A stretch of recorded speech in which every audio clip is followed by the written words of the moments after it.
you. Really good to have you here. So, first of all, I thought we'd start with why you chose the pieces that you chose. So, firstly, perhaps Evie, you tell us something about Amy Hempel. I've never heard of her. Well, she writes very, very short fiction. I think that one's about 2,000 words, and that's one of her longer ones. Slightly regretted that section after the meditation. but, very compare and contrast, doesn't it? Yeah. But it doesn't quite come across in that section, but she's very funny. And the main thing about her that really got me thinking about writing, and I read her before I wrote my first book, was just the playfulness. She plays with reality and memoir and fiction. She talks about, the kind of ins and outs of actually writing, and she manages to make that entertaining, which is quite a feat.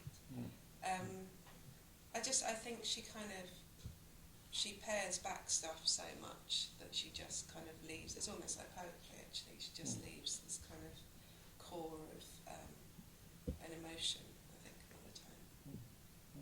Good, thank you. And Max, your choice of Alice Oswald? I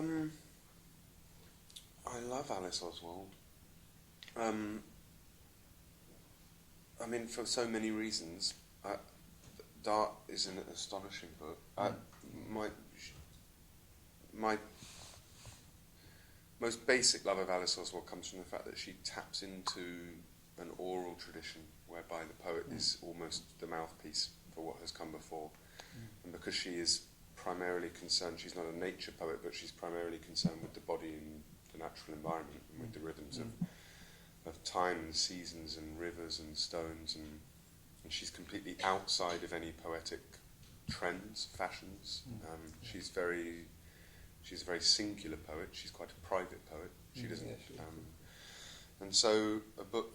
Just even an excerpt like that, you can hear that this is the poetry of the drum being banged, of the dance, of a physical interaction between human being and language. Almost the ancient ways. And technically, she's a very inspiring poet, but soulfully, she is one of the great poets I think we have living in the world today. Indeed. I interviewed her here, actually. It's great. Oh, good. Yeah. I don't know why I'm telling you that, but it is true. That's great credit to your attractiveness. I wasn't speaking. Because you're not the centre's attractive. Yeah, the trousers are up there. That's what you were meaning. Because she doesn't play the game. No, she wasn't. I'm very, very preoccupied as a writer and as my day job with the economic systems in which we all work, and the points at which the various intersections whereby a writer can resist the economic imperative of publishing, and specifically the performance of the writing life for a set of circumstances devised for the industrial process, so that a poet can't be a poet unless they go on the road and sell their books. And Alice resists that, but she will do things she thinks are interesting. And as you know, she recites. If any of you have ever seen Alice recites, it's like coming into contact with one of the great. It's like seeing Glenn Gould play the piano. She opens her mouth and she is it's full flow music. Yeah, indeed. So let's come back to the two of you. So perhaps I thought we'd just start really simply with the usual old question that probably been asked too many times, which is, when did you start writing? When and why, I suppose. Yeah, I'm not giving you a kiss. I'm just. Very tight up here. I started writing as a 15-year-old, I think, but not with any intention to publish. I don't think. I know I wrote absolute crap as well. Even if there was the intention, it wouldn't have been the outlet, I hope. But I didn't write to publish until really until after I'd written my first novel, because I didn't think it was a possibility. So I'd done a creative writing MA, but I'd done it purely to try and become more eloquent, try and work out what I thought about stuff, so that I could, work that out somehow. And an agent got in touch and then asked me to write a novel, because I was writing short stories, and you don't sell that many first books of short stories. So yeah, it's quite a boring story, mine. Started writing and then wrote. Carried on writing.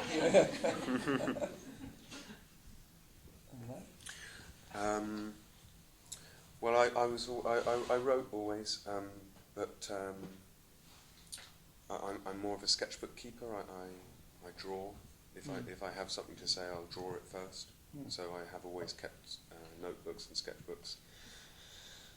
And I've always felt the tension between drawing and writing and making music. And indeed looking, I've always felt when I'm writing I ought to be looking, and when I'm making music I ought to be painting, and so on and so forth. And I wrestled with that for many years, and what I came up with was always not satisfactory to me. And then I work in books, I work in publishing, and therefore this book was a sort of escape from that. It was an attempt to clear my desk and have a private conversation with myself about some things I needed answering, some formal questions, but also some emotional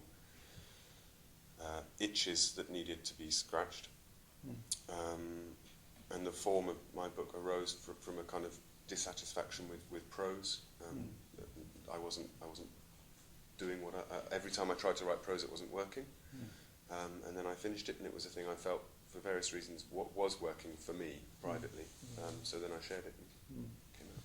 I mean, you mentioned drawing, and both of you, I seem to remember you'd said that you wanted to be a painter, and Max, you studied at the Courtauld History of Art, I think. Has that been important for the both of you, the visual arts? Yeah, definitely. I think, like Max says, it's the kind of relationship between the three. I think Neil Young said it's all the same old shit. It's just. One of us was going to quote Neil Young at some point. It certainly wasn't going to be me. We set you up.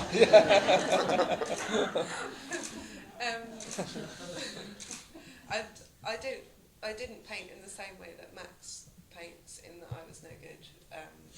So I just did really, really dreadful teenage self-portraits, basically, which is... We've all been there. Yeah, exactly. And but I did go to art school, and that made me realise that I was really rubbish at that. But I still needed this output of something. So I started writing a bit more seriously then. But I've always looked, and it's part of writing. If I get stuck, I'll go and look at a gallery, and so I have sort of favourite collections of stuff that I go and look at when I'm kind of confused about what I'm doing.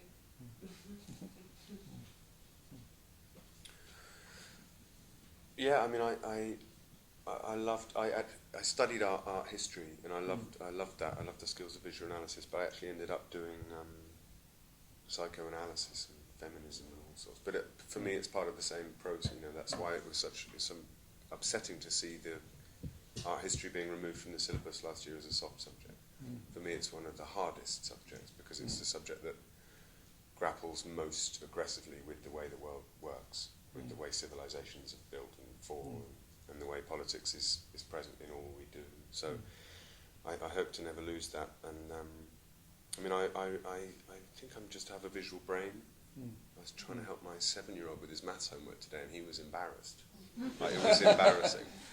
And so I was sort of trying to explain to him, I said, how about we do a number tree? And he went, I'm past number trees. So then... I just thought, I'm useless to this kid already. I thought I had until 12, 13. But even, the work I'm doing now, I'm not in a rush to write another book, but I'm doing collaborations with painters, and the sculptors asked me to write a piece, and that feels to me very natural, to be invited to look at a body of work to flood my subconscious with images of people's work and respond, and that feels like the way I will work. But this book was, most of the sections of this book were in some form or other a drawing. And not a good enough drawing that I could do anything with them, but they're the tools. Yeah, of course. And going on to the books, obviously, I wanted to sort of, so, you know, all the birds singing and Grief is the Thing with Feathers. I thought we may as well just start with crows, because both of the books start with crows, quite different crows, but either your book starts with eviscerated sheep and crows, and well, I'll let you say how your book starts, Max. But I thought we could start with crows and the meaning of crows. I thought we have to start somewhere, you know. Crows is a good place. Go, crow. Crows are phenomenal. I mean, I really think I've been this year. I've been a bit unpleasant about cat fans, but only because it's the most obvious thing to me. Because lots of people share cat videos. Some of you in this room, no doubt, share cute cat videos, and I share cute crow videos because I think crows. There's so many reasons to be interested in crows, but in brief, they have always been a symbolic superstar in any storytelling tradition you look at. The crows have been a figure that we've used to tell stories, usually about death. And metamorphosis between different animals and wisdom. And crows are, and we have always recognised that, and we're still recognising that crows are phenomenally intelligent. And they fox science's abilities to work out how clever they are at every turn. So still, they're showing, you know, neuroscientists are now finding out quite why crows, they can't figure out what is going on in a crow's brain that makes them so intelligent. But as a writer, and as someone interested in character, crows are irresistible because they are funny. And the combination of intelligence and humour is something we think we have a unique, we think humans have got that all to themselves, and crows are cleverer than us, and they're one of the only animals that have been proven to be ironic. There's evidence that crows tease. Well, honestly, find this on YouTube. So What do you type in ironic crows? you'll be Crows amazed. and postmodern irony. I did the postmodern bit, but they're caught up. But so, for example, you would have crows playing at dead, pretending to be dead, and then moving away when a farmer thinks they've shot them. Crows. I mean, if I was going to recommend one crow video for you all to watch, it would be the Chris Packham video, and Chris Packham sets a crow a challenge whereby a crow has to solve an 8-part logic puzzle. Has anyone seen it? It's absolutely phenomenal, isn't it? There's a series of plastic boxes, and a crow has to come along, and he realises that he has to choose a certain length of stick in order to poke into the box and tip a lever that will then roll a thing down, which means he can access his snack. And a crow does it first time, I'd say without hesitating, but he does sort of. He sort of performs the hesitation and then gets it right. And then Chris Packham, who is not easily surprised by the wonder of birds, because he's the great celebrator of ornithological brilliance, you can hear him at the end going, "I cannot believe I have seen it." They are truly extraordinary. And then also, I'm interested in poetic influence and anxiety, and therefore the crow as something, as a motif that's come in time and time again, usually to discuss trauma, was irresistible to me. I mean, Evie, the crow doesn't feature so much in. I mean, slightly a trick question in saying crows, but the birds particularly. And birds signifying two quite different landscapes. I mean, one of the things I was struck with all the birds singing is two very fierce landscapes in different ways, populated with different kinds of fierce creatures. Yeah, so part of my book's set in Australia and the other part in the UK. And I think as English people, you kind of look at the Australian landscape as a terrifying thing. It's sort of famously trying to kill everyone. Which it is, and I think there's something. Spiders are particularly worrying, aren't they? Yeah, I think there's something about that which speaks to the fact that we're, as white English people, not supposed to be there. And I find that every time, because I'm half Australian, and I grew up loving Australia, and I love it. I love its landscape, and my family are all right. Quite racist, but we're all right. But I think the more that I've grown to know it, the more disappointed I am in it, and I think thinking about its flora and fauna and the heat of the sun, and all of that stuff which is sort of trying to get you out. It's like, I don't know. It just seems it seems to talk to me a lot more than it used to, definitely. And I also think, even in this country where we're apparently supposed to be, in February you find that quite tough. It's sort of, and the British landscape has this amazing melancholy, and actually visually the Crow, I think when you see it silhouetted against the sky, it's such a dense black, and it's such it seems like it's so heavy, that body. I don't know, visually they've always really interested me, them and our massive seagulls. And carrying on with things in common, I mean, obviously, much more soberly, your fathers are in common, like with your wonderful graphic memoir. Couldn't think of the word for it. Which is my first. I've never read a graphic memoir. In fact, I've never read a graphic novel.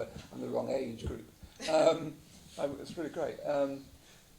It becomes an elegy to your father, very much. And Max, obviously, there's interviews with you talking about the death of your father when you were young. So I thought it would be also good to talk about fathers. It seems tricky buggers, aren't they?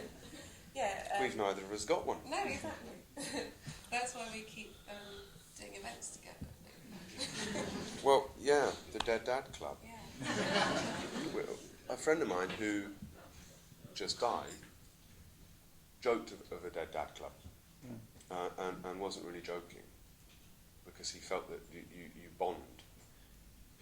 Fatherless people bond, and one of the ways they bond is through the art they enjoy, and that they seek art that explores the rootlessness and the kind of perpetual agony, or even jouissance, or even celebration of losing this supposedly very powerful.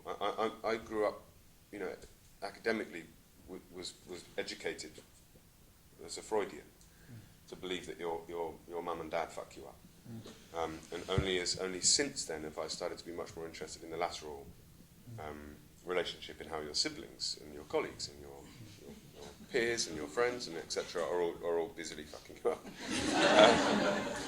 But I think that's in a sense a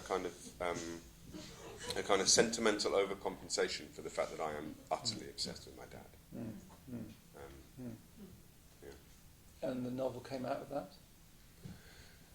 Yeah. I mean, the novel came out of a kind of reckoning with his absence, a hyper-awareness of what it had meant for my relationship with my brother, my sibling relationship, but also much of my politics is formed by the absence of a father, an anger at men, revulsion at some of the forms and practices of patriarchal society, and also this deep sort of roaring romantic desire to be with him again, and to be with people like him, and to recapture that, whatever was this spirit of his, and also a sense of unfinished business. So I recognise we're all engaged in the unfinished business of our forefathers and mothers, but ironically, even as a feminist, I'm aware that I am carrying on a certain thing infused perhaps from my dad's Quakerism, which is this sort of sense that the strong women in your family should guide you, and all those sorts of things are all kind of muddled up with me in a kind of which I suppose I've slightly put that to bed with this book. People often ask me about whether this book was cathartic, to talk about it, and I'm a little bit suspicious of catharsis, or the way that catharsis has been sort of packaged as part of the happiness industry, the idea that we can all be shedding this stuff without fully analysing it, but I have to admit, I've put a tick in the Dead Dad box. I've written my love letter to him, and I would then probably move on to other things. And you didn't perhaps even realise while you were writing the Shark No, book I that it was didn't. going to become Yeah. that, did you? Yeah, it took about 7 years to finish it, and it wasn't just 7 years of doing solely that. That would be rubbish. But I was working with an illustrator, and so we were both working on other things at the same time. And so while we were doing that, life was obviously carrying on and happening. And even though the graphic memoir is sort of mainly set quite a long time ago when I'm a child, it's sort of the stuff that was happening in the present sort of started to creep into it. And so by the end, when my father had this long illness and died, I looked back on what we'd done previously, and it all seemed to be about him, which was quite weird because it really wasn't in the forefront of my brain when I was doing that. But again, you know, the kind of obsession with fathers, and I think my kind of, like Max was saying, sort of hatred of men comes from perhaps the fact that my dad died a bit later than yours, because as wonderful as he was a real pain in the crack. He was an art dealer, and an art dealer in the 80s, so a lot of cocaine and a lot of substance abuse, and that's sort of hard as a kid to, you know, of course. and I think another thing with him that was sort of always fascinating to me was that he was one person with us and a totally different person with everyone else, and so when he died we got all of these letters describing this person, and you're just like, whoa, he sounds amazing. And yet the graphic memoir is very tender towards the father. Yeah, I mean, because he's just a guy, you know. I think again, like you said about looking laterally at who fucks you up. Everyone's fucked up, and he was fucked up, you know. I believe there's a poem, but I don't know what other way he could have behaved looking at his life. There wasn't a way out, I don't think. I want to come back to form in a minute, because one of the things, you know, the graphic novel can do is it can literally show things. One of the lovely things about Everything Is Teat is that it shows what the story is about without ever saying it. Yeah. Which I thought you couldn't do that in any other. No, I think that form. I don't think I could have written about it, and perhaps because I don't have the ability to do visual stuff before, you know. There's so much in Max's work that comes through in so few words, and that was that's kind of what you have to do with a graphic novel, is just take out as many words as possible. Course, yeah. And it started as a sort of short bit of memoir about 3,000 words, and now it's about 250 or something. And there are just things that I wouldn't write about, and that is one of them. But I feel like it was all right to go. There's a picture of it. Yeah, it's very, very poignant because it's not spoken. You have I might to come back listen to to the work, I think, you know, when you embark on a project like that. It's got to, if it's set, that's one of the dangers of any cultural industry, is that it sets things, either contractually or unofficially, and then there's no fluidity within the collaboration or within the form. I wrote some prose sections in my book. The mother originally had a voice which was prose, and it was like nails on a blackboard. I could hear the characters in the book screaming at me not to do this, that it was not right for them. It was violating the stripping away that Evie described. And often that's you're blind to that for quite a while until it's pointed out to you. Yeah. I mean, the other thing that strikes me about all three books that we're sort of talking about is that they all feel like they need to be written. For me, that's one of the questions about a book is, does it have to be written? And does it have to be written in this form? If the answer is no to those two questions, it shouldn't be written, I don't think. But I feel with, you know, All the Birds Singing and Griffith Singing with Feathers and Everything You See, that they seem to have to be written. Yes, that's right. And so why did they have to be written? Why did you write them? I mean, like All the Birds Sing is very, very dark, for instance. Yeah. Very, very dark. Well, I don't have an idea of what my books are about as I start them. No, I start with an image or a sentence that kind of is like an earworm for a bit, and I see where it takes me. So I didn't, setting out with that book, intend for it to be so sort of angry and dark. But it turned out I was quite angry and feeling a bit dark, so that's why that happened. But yeah, I don't know. What if the opposite happened? I know, just like a Just lovely full story. of gags, and I just didn't realise I was such a funny dude.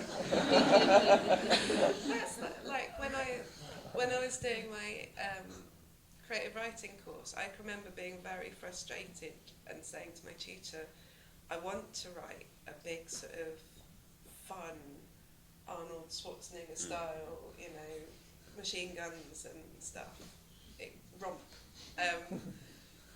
It's not a romp. and he was just like, well, if we could write, and I was sort of saying what keeps coming out of these little sad, quiet things about my dad, and my tutor was just like, well, if we could write what we wanted to write, then everyone would write books that sell, which is a very good point, and that was really kind of freeing. But I think it just, I don't know, maybe for us they had to get written. I don't know. I mean, I don't know. It's a weird question to answer as the writer, because I'm pleased that people have read it, but and if it connects with somebody, then that's great. But for me personally, it didn't have to be published. Except then I wouldn't get another publishing deal.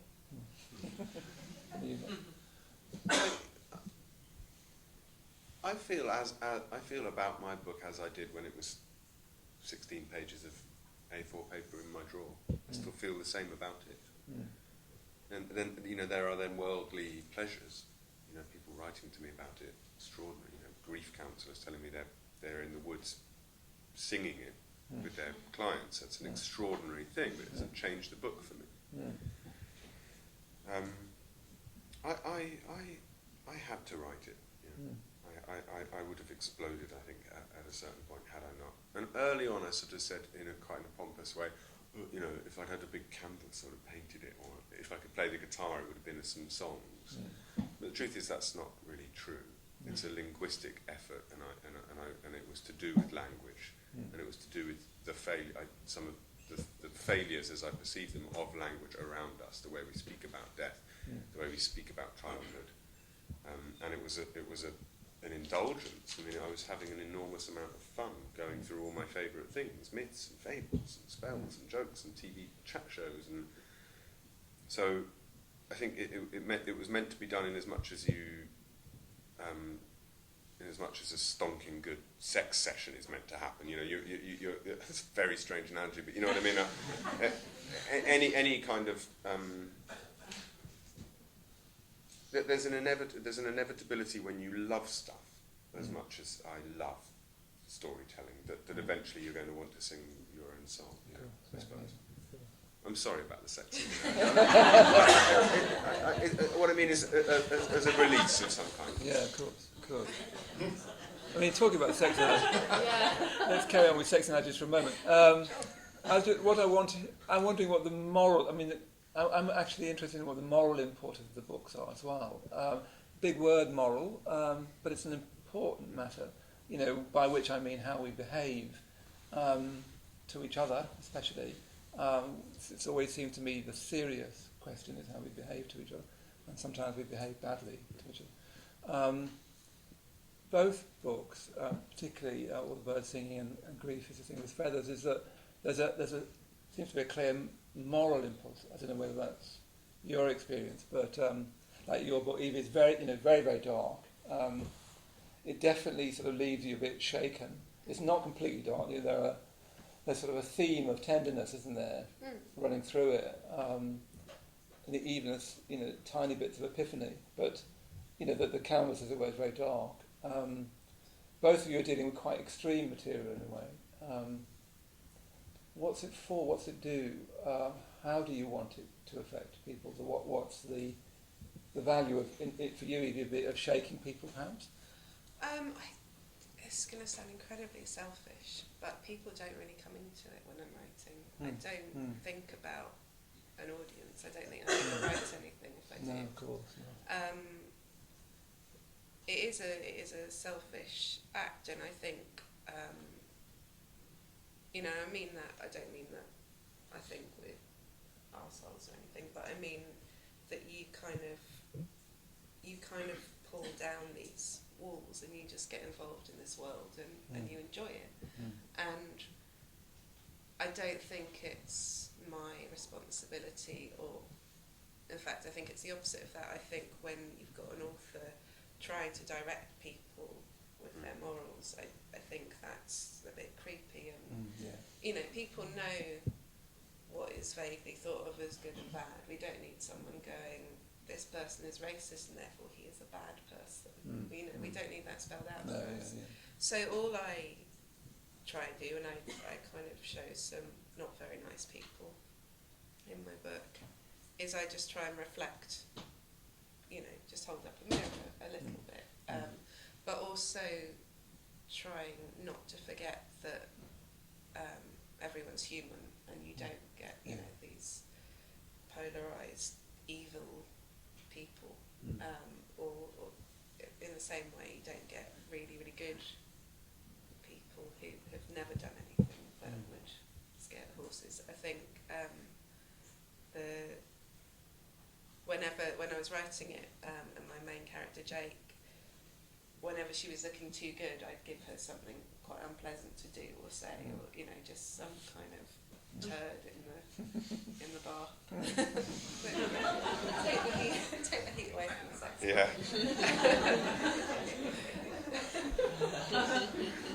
What about you? My whole life was building up to this incredible sex scene in the bath, and then there was a turd in the bath. I lean on poets, because poetry is my lifeblood. It's what I read when I need to be reminded of what the human mind is capable of. And so the Dickinson epigram in my book, that love is all there is all we know of love, it is enough. The freight should be proportioned to the groove. I feel a little bit that is a mission statement for the writing life, and that you come right up against it, and that you're making the work to somehow get at, to hold this mirror up, as Evie describes, that something of the incredible beauty of it all, the phenomenal, unspeakable magnificence of the whole thing, and our part in it, as well as the utter futility of it, the utter meaninglessness of it, and the complete impossibility that language might ever get close to it. I want to go into that space and analyse it. And poets very often do that better than anyone else. They do it in a line, whereas a novelist might spend 700 pages doing it. But I also I agree with what Evie said. If you were to think when you were writing that it had a moralistic function as opposed to a moral one, you would be in very, very dangerous waters, very fraudulent waters. And I think also, so it's very pleasing for me that as many people say it's the first thing they've ever read that speaks to them of the reality of it, that an equal number of people think it's utterly grotesque and offensive, and offends them because they want a nice Hallmark greeting card saying you'll be better soon, or whatever those greeting cards say. So it seems to me that both of you are concerned with honesty. What that, I don't know quite that always means in writing. It doesn't mean literally what it's taken to mean. I think it's emotional honesty. Right, So it's, with on writing courses, you often hear people say, write what you know, which doesn't mean, just, although this could be quite good actually, just, the day at the Buddhist Centre. It means, if you've felt the grief of losing an aunt, you can perhaps understand the grief of losing someone closer to you, and, understand trying to look for the emotional honesty in other people and realising that they're complex and that nothing's straightforward. That's what it means for me. I think it's about sharpening your tools, you know, your analytical enterprise. I think that readers are the most accomplished, the most intuitive and accomplished people on the planet, and you can't lie to them, you can't trick them. So they know when something is a cliche, they know when something's been put in for false purposes. And so if you're working hard, you're turning crow-like. Everything, you know, that's one of the things I find attractive about crows. There's an amazing line. I don't know if you've had Don Patterson here, but there's an amazing line in Don Patterson's collection, Rain, about when his children ask him why he's a poet or what he does for a living or something. And he says to them, you know, when you go to the beach and you collect a bucket full of things, and then you take it home and you sort through that bucket and find a couple of really special things that you want to keep. That's what I do as a poet. And that seems to me a very fair and humble analogy, because in that analogy is a world of challenge, and that's what, you know, that's why I like to see a crow hopping around in the garbage. They're always looking, and I like that. I like to be crow-like in the world. As you were saying, you know, newspaper rubbish, lies, propaganda, like LRB, chewy, nice, like that. Discard it, carry on. You know. Be ravenous and curious in your scavenging of what is out there. And I don't know, we're sort of moving towards the end. There's so many other things I wanted to talk to you about, but I wanted to go to this obvious question: sort of what are novels for? Do we actually need them anymore? In a way, the great form now is probably the box set of DVDs. You know, is a new form. Fewer and fewer people seem to be reading. The act of reading now seems to be becoming almost as challenging as somebody sitting down to meditate. It has that kind of sense of renunciation of something that you can just click and download and surf. Opening a book that doesn't do pictures, that doesn't speak to you, that you have to read. You know, are we beyond the novel? Why are we writing novels now? What's the good of them? I don't mean that in a provocative, but those are questions, aren't they? That I think probably the act of reading is becoming rarer and rarer. I've got it ready to spill out if you want me to go. I don't want to say this as if it's rehearsed, but it is ever so slightly, because it's been very much in all of our heads.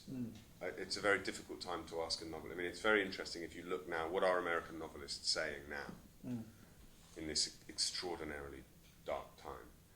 Marilyn Robinson was very interesting the other day. I don't know if anyone read that. I thoroughly recommend the interview with Marilyn Robinson, who is an extraordinarily good and exemplary, faithful, interesting, courageous writer. But she was saying, you know, writers have never been very good at being political about the times. You know, what they do is wait a little bit and maybe come at it, tell it slant. And then you get Howard Jacobson saying, no, bang, he's writing a novel. It's called Pussy. It's about a character called Trumpa Farta Rama or something like that. He's publishing in April, straight off the cuff, because he says our only option now is satire, fast and hard. That Sunday Times thing, I didn't want to. What I should have said is some thanks to my wife who lets me gallivant around talking about novels, and I didn't. I made this ludicrous analogy about a lake, which is our collective consciousness, and that there are industrial amounts of shit being pumped into that lake now, very close to home, and not just accidentally. People are carefully calibrating that stuff to upset and to lie and to you know, it's a very difficult time. And novelists, poets, painters, children's storytellers, everybody has a responsibility to be pouring in their clean water back into that lake. It must, if it is a collective consciousness of our culture, it must work to pour clean water back in. It must have an impact. And therefore the idea that all these novels are just irrelevant, I don't believe it.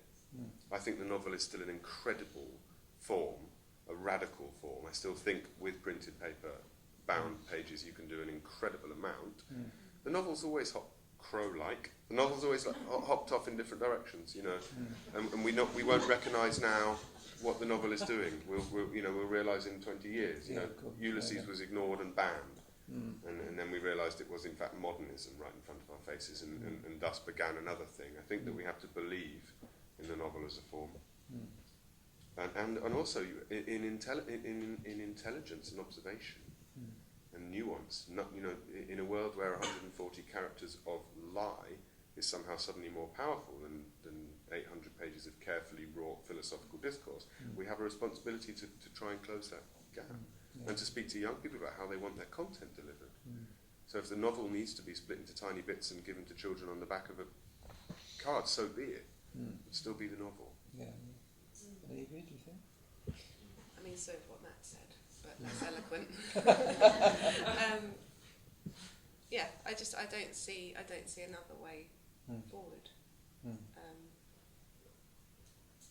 I think it's a hopeful analogy, the lake. That makes me feel a bit better. But it shows the idea of purifying the language of the tribe. Yeah. I don't know. I think about Trump now. But in terms of readers and that sort of side of it, I run a small bookshop, and we don't discount books, and we don't sell electronic downloads and stuff. And actually, since the Kindle came into existence, we've sold more paper books, more hardbacks. Everyone thought they were going to disappear. Yeah. We're going to have publish on demand, and it doesn't look like it's happening. No, it doesn't. And we, have a steady stream of people who keep us alive. So I think people are still reading, and it's one of the things that's never died, is it? It's been around a while, and people have never given it up. I'd like to believe in a kind of conservation impulse that might kick in, a kind of broader, outside of silo thinking about education, a kind of broader liberal agenda that might arise to do with remembering where we've come from. Which is, my book is explicitly preoccupied with that as regards death. But the other day I was at Pembroke College, Cambridge. They invited me to do a thing there, and I never went to Oxbridge, so it was an extraordinary. Anyway, for me, that nice culture of everyone tootling around in the squares, but they were a gong for dinner. I loved it, but they took me into the basement, and they've got no fund. They've got endless funding for biochemical labs and stuff, but they've got no funding to protect their ancient manuscripts. Oh, gosh. I think some colleges do, but they have got these rolling stacks of priceless. I mean, I picked up a 15th century Welsh Bible. And then I picked up a tiny Spanish prayer book that when I opened it, the dust flew up like a cloud. This astonishing legacy of what's come before us, and no one's looking at it. She said, you're the first person in years that's shown any interest in looking at these manuscripts. So I think what we need to do, and I said, well, have you got local schools coming in? Do the kids that are growing up 5 minutes down the road have any idea that this stuff is under here, like buried treasure? So we all need to work a bit harder, I think. Novelists, I think, as guardians of the spirit, guardians of the language, need to be loud, need to be talking, need to be out. And that's a great place to finish. Thank you very much, Evie and Matt. Thank you.